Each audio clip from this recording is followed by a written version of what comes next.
Hello friends, आपका हमारे channel में स्वागत है। मेरी प्रेगनेंसी को अब 10वां महीना पूरा होने वाला था, लेकिन मेरे घर वाले मुझे डॉक्टर के पास नहीं लेकर जा रहे थे। मैं जब भी बोलती, मेरे घर वाले एक वैद्य के पास लेकर जाते और वह वैद्य इन लोगों के घर का ही था। वह वैद्य बोलता कि अभी डिलीवरी में काफ़ी टाइम है, लेकिन मेरे पेट में दर्द बढ़ते जा रहे थे। लेकिन मेरे घर वाले मेरी बातें नहीं सुन रहे थे। एक दिन मैंने चोरी से हॉस्पिटल चली गई। जब हॉस्पिटल में गई तो वहाँ पे डॉक्टर ने मेरा चेकअप किया और उसने चिल्ला चिल्ला के सारे हॉस्पिटल को इकट्ठा कर लिया। मेरा नाम स्वाति है। मेरे पापा के एक दोस्त थे जो कि एक बिजनेसमैन थे। बिजनेसमैन में पार्टनर थे।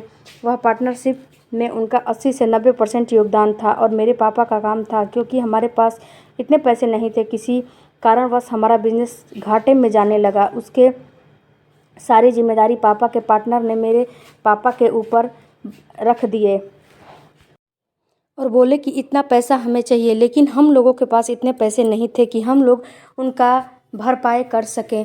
तब मेरे पापा ने बोला कि हमारे पास इतने पैसे तो नहीं है। तब उन्होंने कहा कि ठीक है, इस दोस्ती को रिश्तेदारी में बदल देते हैं। उनके पास एक बेटा था, उनकी 6 लड़कियां थी, सबसे छोटा उनका बेटा था। लड़कियों सबसे सबसे लड़कियों से सबसे छोटा उनका लड़का था। उसी से मेरी शादी होने वाली थी। मैं काफ़ी खूबसूरत और काफ़ी पढ़ी लिखी लड़की थी, लेकिन मैं उनके घर में जाना नहीं चाहती थी, क्योंकि मैं उनके घर कभी कभार गई थी तो उनके घर में जो राज चलता था उनकी लड़कियों का चलता था। इसीलिए मैं उनके घर में बिल्कुल भी शादी करना नहीं चाहती थी। लेकिन मेरे पापा ने बोला कि बेटी, अगर तुम शादी नहीं करोगी तो यह लोग हम लोगों से पैसा लेंगे और हम कहाँ से इतने सारे रकम लाकर इन लोगों को देंगे। हम लोग शहर में रहते थे और वह लोग गांव में रहते थे। पापा ने अपना वास्ता देकर मेरी शादी शिवम से करा दिया। जब मैं शादी करके गई तो उन लोगों का रहन सहन, स्वभाव, विचार सब अलग था, जो कि हमारे में बिल्कुल भी मैच नहीं कर रहा था। हमारे में बिल्कुल भी मेल नहीं खा रहा था। मुझे एडजस्ट उस घर में करना काफ़ी मुश्किल हो रहा था, क्योंकि उस घर में अच्छे अच्छे लड़कियां थी जो कि एक से बढ़कर एक थीं। कोई कुछ बोलता तो कोई कुछ बोलता। मुझे समझ नहीं आता कि मैं किसके सवालों का जवाब दूं और किसके सवालों का जवाब नहीं दूं। और मेरा पति तो समझो कि उन लोगों के बिल्कुल भक्त था और गुलाम था, जो कि उनकी माँ और बहन कहती उतना ही कदम चलता, उतना ही स्टेप लेता। उसके बाद मेरी बात तो कुछ सुनता ही नहीं था। जिस दिन मैं शादी करके गई, उसके दूसरे तीसरे दिन से ही हमारी सासू माँ को पोता या पोती की जिज्ञासा होने लगी। मेरी सासू माँ हल्ला मचाने लगी कि अब मुझे पोता और पोती दे दो। जब मेरी शादी को 1 महीना हो गया और जब मेरा वहाँ पर पहला पीरियड आ गया था, मेरी सासू माँ ने पूरे मोहल्ले में शोर मचा दिया कि मुझे पोता चाहिए या फिर पोती चाहिए, और तुम मुझे इस महीने तो नहीं, अगले महीने खुशखबरी ज़रूर सुनाना। इतना सब प्रेशर मेरी सासू माँ मेरे पे डालने लगी और मुझे ऐसा लग रहा था कि ये लोग कितने जाहिल और गंवार थे। यह खुशखबरी मेरी सासू माँ नहीं सुनी। अपने बेटे को बैठाकर बोली कि चलो इसको सबसे पहले डॉक्टर के पास लेकर जाओ। जब दूसरे महीने मैंने उनको खुशखबरी नहीं दिया तो इसके अंदर कोई ना कोई कमियां तो है ना। मेरा पति बोला कि डॉक्टर के पास जाना है। मैंने बोला कि कहीं आप लोग का दिमाग तो ख़राब नहीं हो गया है। अभी मेरी शादी को कितने दिन हुए हैं? अभी 1 से 2 महीने ही अभी हुए हैं और मैं प्रेग्नेंट हो जाऊं और डॉक्टर के पास जाने लगी हूँ? मुझे कुछ नहीं हुआ है, मैं डॉक्टर के पास नहीं जाऊँगी। लेकिन मेरा पति बोला कि जो माँ कह रही है वही इस घर में होगा, तुम्हारे कहने से कुछ नहीं होगा। माँ बोल रही है डॉक्टर के पास जाना है तो बस समझ लो कि डॉक्टर के पास जाना है। माँ की कही हुई एक एक बात पत्थर की लकीर होती है। मेरे लिए पत्थर की लकीर के समान होता है। माँ बोल रही है तो बोल रही है, तुम्हें डॉक्टर के पास सुबह चलना ही पड़ेगा। जब डॉक्टर के पास मैं गई, वहाँ के डॉक्टर काफ़ी अच्छी थी। मेरा पति मेरे साथ नहीं गया, मेरी सासू माँ मेरे साथ गई थी। वहाँ पर जब डॉक्टर के पास गई तो डॉक्टर ने मुझे चेकअप करके बताया कि अरे इनको कोई दिक्कत नहीं है, अभी तो 2 महीने ही शादी को हुए हैं, कम से कम 1 साल तो हो जाने दीजिए, तब आप दवाइयाँ चलाइएगा। लेकिन मेरी सासू माँ अनपढ़ों की तरह पूरे अस्पताल में हल्ला मचाना शुरू कर दी।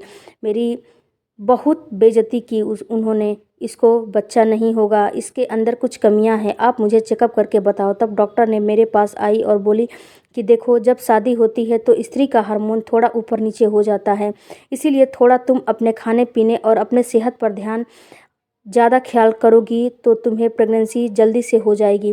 वैसे तुम्हारे अंदर कोई कमी नहीं है, लेकिन तुम्हारी सास को लगता है दिमागी रूप से पागल हैं और इनको कौन समझाए। डॉक्टर काफ़ी अच्छी थी, डॉक्टर की बातें मुझे काफ़ी अच्छी लगी। मैंने डॉक्टर से बोला कि 1 साल के बाद अगर मुझे बच्चा नहीं होगा तो मैं आपके पास आऊँगी। डॉक्टर बोली कि ठीक है, आप 1 साल के बाद आइएगा। डॉक्टर ने बोला कि हाँ, तुम मेरे पास ही आना। डॉक्टर अंजलि काफ़ी अच्छी थी, उनका नाम अंजलि था। अंजलि मेरी सास को काफ़ी समझाने की कोशिश कर रही थी, लेकिन मेरी सासू माँ समझने को तैयार नहीं थी। जब घर पर आई तो जहाँ भी जाती थी वहाँ पर बस उनका एक ही बात था कि मेरी बहू बांझ है, उसको अब बच्चा नहीं होगा, वह बच्चा मुझे नहीं दे पाएगी। मेरी बहू के अंदर कुछ कमियां हैं जिससे कि उसको अब बच्चा नहीं होगा। मेरे बेटे की तो किस्मत ही फूट गई थी जो कि इससे शादी की। मैं तो अब पोते और पोती का मुंह कभी नहीं देख पाऊंगी। वहीं पर मेरी बड़ी वाली ननद भी माँ बनने वाली थी, वह भी ससुराल से मायके ही आकर रह रही थी। मेरे सारे रिश्तेदार बोल रहे थे कि अपने बेटे की दूसरी शादी करा दो। 1 साल हो गए थे, 1 साल की खुशी में एनिवर्सरी की पार्टी दी जा रही थी, उसी में मेरी तबीयत खराब हो गई। जब वैद्य जब बोली कि मुझे डॉक्टर के पास जाना है तो डॉक्टर के पास और लोगों ने नहीं ले जाकर मुझे वैद्य के पास ले गए।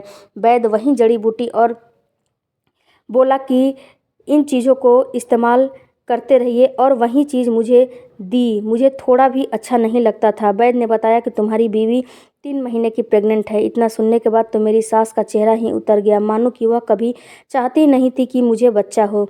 जो महिला इतने परेशान कर रही थी और इतने मुझे बच्चा के लिए परेशान कर रही थी और परेशान खुद भी हो रही थी, आज उसके घर में इतनी बड़ी खुशी आई है, लेकिन वह खुश बिल्कुल भी नहीं थी। वह तो मेरे ऊपर और भी जुल्म करना शुरू कर दी थी और मेरा जीना दोबर कर दी थी। मैं जब भी कुछ मुझे खाने को मन करता और मैं कुछ बोलती मुझे डॉक्टर के पास ले जाना है तो डॉक्टर के पास नहीं ले जाकर ये लोग मुझे वहीं वैद्य के पास ले जाते और मेरे ऊपर दबाव बनाने लगते कि मुझे डॉक्टर के पास नहीं जाना है और वैद्य के पास जाना है। मैंने दबाव बनाया अपने पति के ऊपर कि 3 महीने में इंजेक्शन लगता है, मुझे डॉक्टर के पास जाना है और मुझे सप्लीमेंट वगैरह दिया जाता है प्रेगनेंसी में, जो कि मुझे और मेरे बच्चे के लिए काफ़ी ज़रूरी है। लेकिन मेरा पति बोला कि नहीं, माँ बोल रही है कि मैं तो 7-8 बच्चे पैदा कर दी, मेरे साथ तो कुछ ऐसा वैसा नहीं हुआ और वह पहले बच्चे में ही इसको कुछ न कुछ नखरे दिख रहे हैं।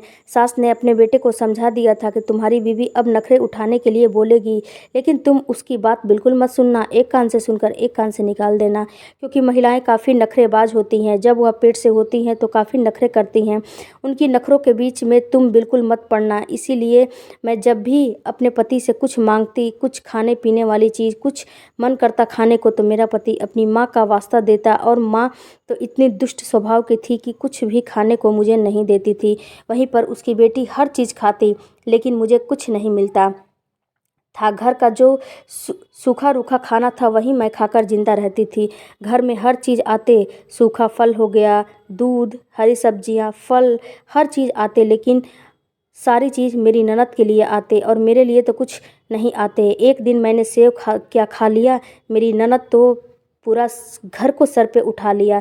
मुझे महसूस हो रहा था कि मेरा बच्चा इस दुनिया में आने वाला है, तो मेरी सासू माँ उससे कुछ कुछ उससे खुश नहीं है और लगता है कि सासू माँ यही चाहती थी कि मेरा बच्चा इस दुनिया में न आए, आने से पहले ही इस दुनिया को अलविदा कह जाए। मुझे ऐसा महसूस हो रहा था। मैं रो रो के अपना दिन गुजार रही थी और मेरा पति भी इतना नालायक था कि मेरी बात कुछ भी नहीं सुन रहा था। मैं जब भी उसे कुछ बोलती मांगती तो मुझे नहीं ला कर देता। मैं बहुत परेशान हो गई थी। मेरा पेट काफ़ी ज़्यादा निकला हुआ था, वैसा पेट तो मैं कभी किसी का देखी ही नहीं थी। मेरी ननद काफ़ी पेट निकला था, लेकिन उतना नहीं निकला था मेरी जितना निकला था। मुझे कुछ समझ में नहीं आ रहा था।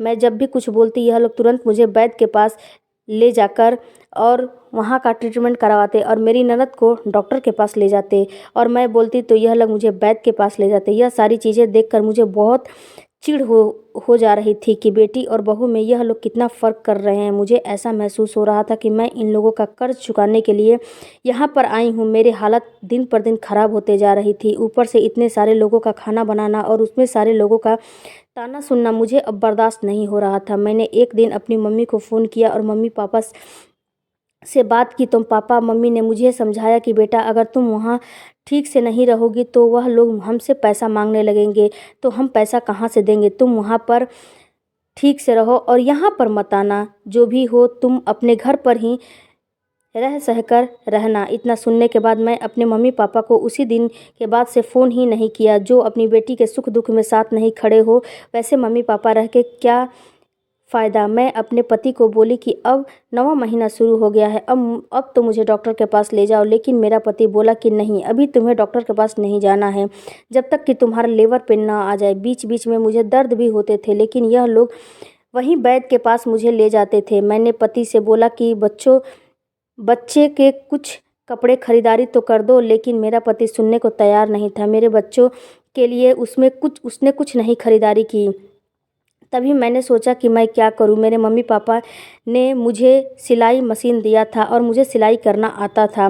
मैंने अपने होने वाले बच्चों के लिए छोटे छोटे चीज़ें बनाई, कपड़े वगैरह सी के रखा, क्योंकि यह लोग इतने दुष्ट स्वभाव के थे कि कुछ देने को रहे नहीं। और क्या मैं जब मेरा बच्चा इस दुनिया में आएगा तो मैं उसको नंगा और चादर में लपेट के रखूँगी। मेरे पास इतना पैसा भी नहीं था कि मैं कुछ अपने बच्चे के लिए खरीद भी लूँ।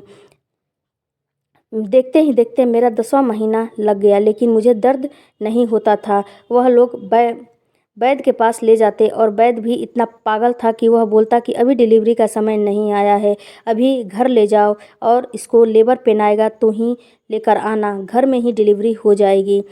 जब और भी चीज़ें होगी तब इनको लेकर मेरे पास आना और मैं इनको नॉर्मल डिलीवरी करा दूंगा। लेकिन मेरा पेट इतना बड़ा होते जा रहा था कि मुझे ना तो बैठा जा रहा था ना तो सोया जा रहा था। लेकिन इन लोगों को मेरे हालत पर बिल्कुल भी तरस नहीं आ रहे थे। एक दिन मैं छत पर कपड़ा लाने के लिए चली गई थी, तभी मेरी जो पड़ोसन थी उसने देखा और उसने इशारा किया कि तुम अपना हालत क्या बना कर रखी हो। मैंने उनसे बातें करने के लिए थोड़ा सा आगे बढ़ा तो उन्होंने बोला कि यह अपना हुलिया बना कर क्या रखा है। तो मैंने बोला कि आप तो जानती हैं ना कि कैसी हैं मेरी सास। उसने पूछा कि तुम्हारा कौथा महीना चल रहा है। मैंने उसको बताया कि मेरा 10वां महीना पूरा हो गया है, मेरी पहली डिलीवरी थी, इसीलिए मुझे कुछ समझ में नहीं आ रहा था।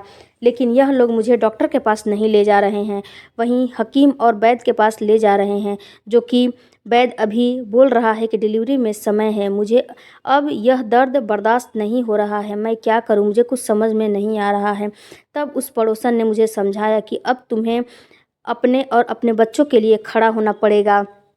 यह लोग एक नंबर के लालची और कंजूस हैं और तुम्हारा जान ले लेंगे और तुम्हारे बच्चे के भी जान ले लेंगे। तुम्हें अपने बच्चों के लिए इस दुनिया और इस ज़माने और इस समाज से लड़ना पड़ेगा। तुम हॉस्पिटल क्यों नहीं जा रही हो, ऐसा क्यों नहीं कर रही हो। ऐसा ना हो कि कोई तुम्हारे बच्चे के ऊपर खतरा मंडरा रहा हो, क्योंकि आजकल तो पल पल में कुछ ना कुछ हो जा रहा है। तुम्हारा तो इतना महीना बीत गया, तुम डॉक्टर के पास जाओ। मैं जब नीचे आई और अपने पति से बोली तो मेरा पति मुझे डांटने लगा और बोला कि रहना है तो रहो, नहीं तो यहाँ से निकल जाओ। मुझे कुछ समझ में नहीं आ रहा था कि मैं क्या करूँ, लेकिन मुझे इतना दर्द हो रहा था कि बर्दाश्त करना बिल्कुल मुश्किल हो गया था।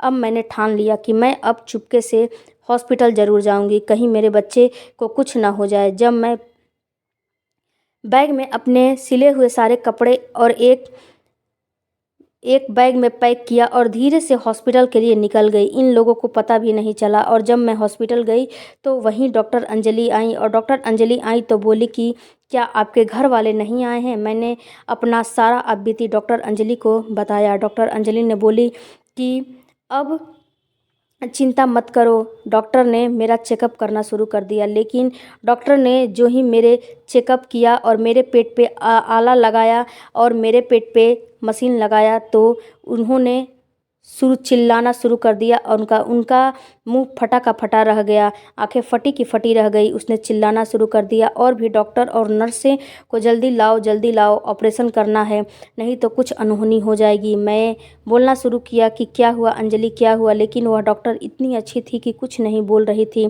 मैंने उनसे बोला कि मेरे पास इतने पैसे नहीं हैं कि मैं ऑपरेशन करा सकूं, लेकिन डॉक्टर ने बोली कि आप चिंता मत करो, आप शांति से रहो, नहीं तो आपकी बीपी वगैरह बढ़ जाएगा तो आपको और भी दिक्कतें होने लगेगी। इस अस्पताल में गरीबों का मुफ्त में इलाज होता है, केवल आप अपने घर वालों को बुला लो। लेकिन मैंने बोला कि मेरे घर में कोई नहीं है। तब उन्होंने बोला कि आप अपनी मम्मी को बुला लो। मैं अपनी मम्मी को धीरे से फ़ोन किया और बोला कि आप किसी से कुछ मत बताइएगा और आप इस हॉस्पिटल में चले आइए। मम्मी और पापा दोनों लोग हॉस्पिटल में आ गए। तब तक मैं बेहोश हो चुकी थी और मेरा ऑपरेशन शुरू हो चुका था। मैं जब ऑपरेशन रूम में गई और मेरा ऑपरेशन हो गया तो मुझे पता नहीं चला कि क्या से क्या हुआ है। मेरा ऑपरेशन तकरीबन 1 से 2 घंटे चला। डॉक्टर मुझे एक कमरे में शिफ्ट कर दी। धीरे धीरे जब होश में मैं आने लगी तो मैंने देखा कि मेरे सर के पास मेरी मम्मी बैठी है और मेरे पैर के पास मेरे पापा बैठे हैं। पापा मेरे सर को पकड़ कर बैठे हुए थे। मैंने मम्मी से बोला कि मम्मी क्या हुआ, मेरा बेबी तो ठीक है ना, मेरा बच्चा कहाँ है, कहीं दिखाई नहीं दे रहा है। तब तक डॉक्टर अंजलि भी आ गई। डॉक्टर अंजलि से मैंने सवालों की बरसात की। मेरा बच्चा कहाँ है, मेरा बच्चा ठीक तो है ना।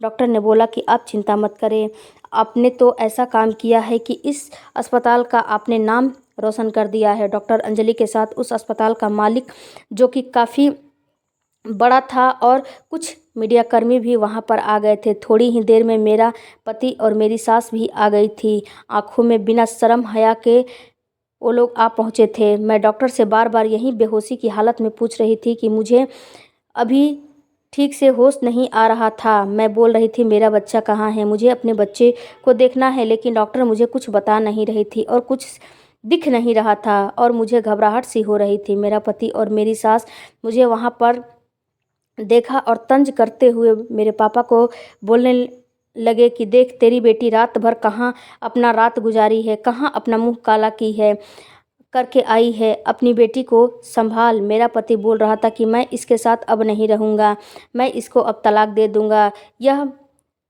पता नहीं कहाँ अपना मुंह काला करके आई है। मेरा पति तो जितनी उसकी माँ और बहन बोलती हैं उतना ही उसके मुंह से आवाज़ निकलता है, उससे ज़्यादा उसके मुंह से आवाज़ नहीं निकलता है। तभी डॉक्टर अंजलि डांटते हुए बोली कि तुम्हें शर्म नहीं आती है, एक तो तुम लोगों ने इस लड़की को डॉक्टर के पास दिखाने के लिए नहीं ले आए, और जब वह खुद से डॉक्टर के पास आ गई तो इसके चरित्र पर उंगली उठा रहे हो।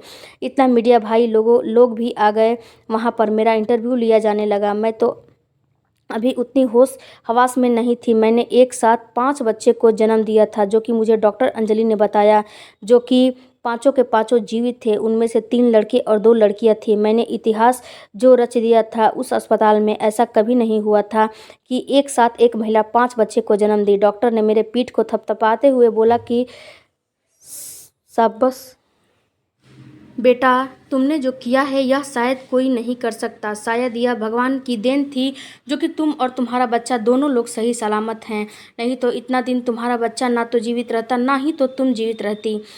इतना सुनने के बाद तो मेरे पति उठकर खड़ा हो गया और बोला कि इतना सारा बच्चा पैदा एक साथ तुमने कर दिया है, मैं तो इस बच्चे को अब नहीं रखूँगा, मैं इस बच्चे का खर्चा नहीं चला पाऊँगा, मैं गरीब इंसान हूँ, कहाँ से इतना सारा पैसा लेकर आऊँगा।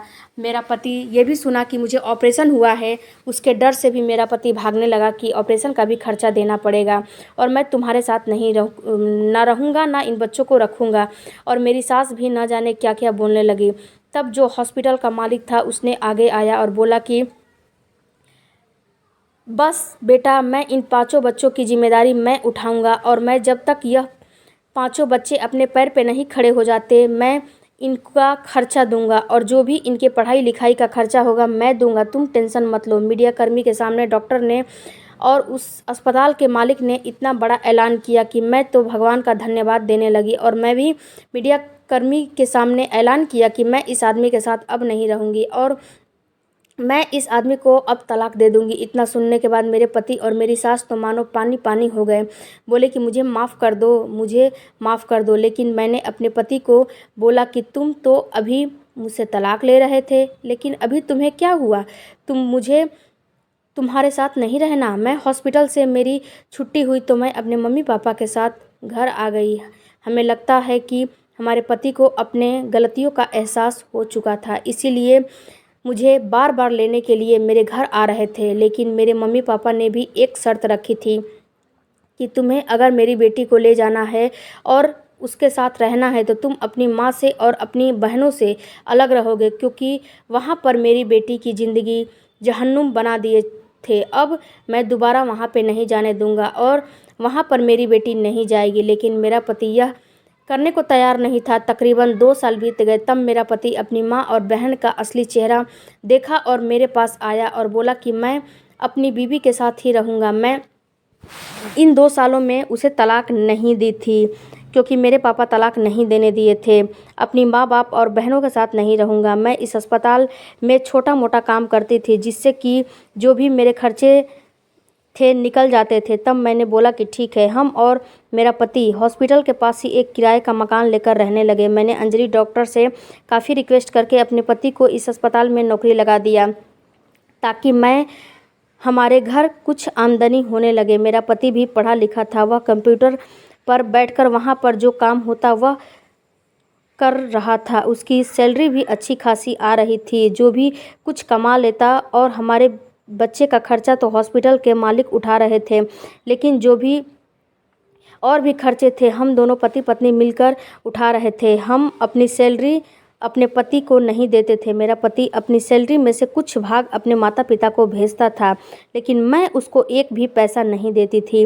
मुझे कोई आपत्ति नहीं थी, लेकिन राहत और मेरे साथ 5 बच्चे थे। अपने बहन और अपनी माँ के साथ बिल्कुल नहीं रहता था। दोस्तों, आप लोगों को यह कहानी कैसी लगी मुझे कमेंट करके ज़रूर बताइएगा।